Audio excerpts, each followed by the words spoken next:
Bonjour à tous. Je me présente, je suis Olivier Chamou, formateur.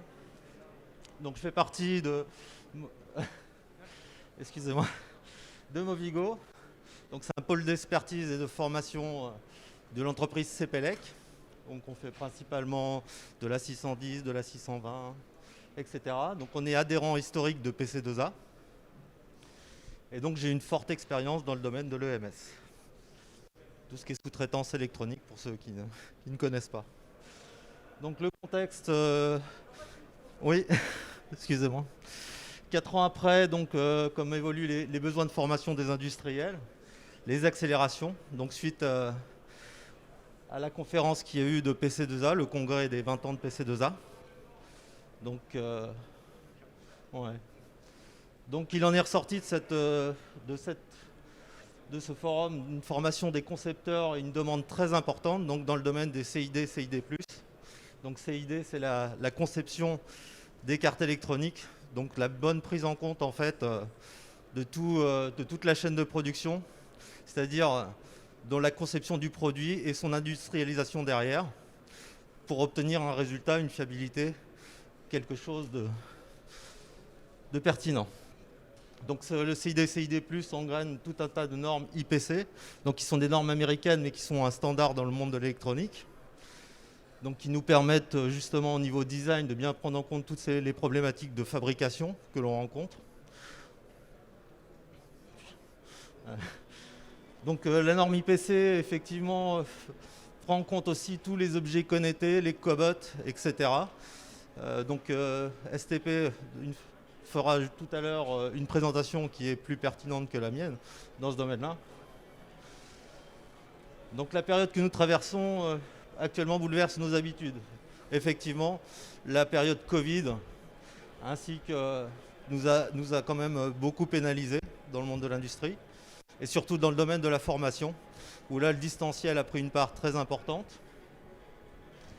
et la relocalisation, donc le contexte qui fait que la relocalisation des entreprises ont besoin de recruter et les entreprises ont besoin de maîtriser leurs process. Et on a des difficultés à trouver du personnel qualifié et opérationnel immédiatement. Donc une carence au niveau des formations institutionnelles. Et nous constatons une augmentation des demandes de formation sur le brassage manuel, l'IPCA 610, 620 et les ESD. Donc les besoins changent.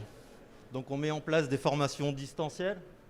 Alors les formations, tout le monde connaît peut-être les IPCA 610. Oui. Donc, de plus en plus, nous faisons des formations distancielles avec des diplômes et des certificats à l'appui, bien sûr, mais qui sont un peu compliqués pour l'instant à mettre en œuvre au niveau de la surveillance, comme c'est des diplômes certifiants, le proctoring, et beaucoup de coordinateurs et référents ESD. Les apprenants peuvent suivre les formations de chez eux, il n'y a plus de frais de déplacement. De nouvelles contraintes qui ont demandé des adaptations. Le contenu des formations a été profondément modifié pour le distanciel. Donc, bien sûr, beaucoup d'exercices, beaucoup de mise en pratique des vidéos explicatives. La durée aussi, bien entendu. On ne peut pas rester devant son écran à suivre une durée trop longue. Et on utilise de plus en plus de nouveaux outils. Voilà, ça va être rapide. Donc, prochaine étape, développement du parcours d'auto-formation. Donc, l'objectif, c'est la flexibilité. Donc, il y a beaucoup de plateformes qui se mettent en œuvre pour justement pouvoir, step by step, pas à pas, pouvoir accumuler des points et obtenir un diplôme. Donc, les exemples forts sur les ESD, qui devient un point majeur pour les industriels. Donc, de plus en plus d'industriels font appel aux ESD, à nous pour la formation des ESD, les sensibilisations, des audits, des expertises. Donc dans tous les milieux, que ce soit le milieu hospitalier, de plus en plus de personnes font appel aux ESD. Et donc la professionnalisation de la formation, donc maintenant il y a une certification qui s'appelle Calliope et qui a une approche identique à l'ISO 9001.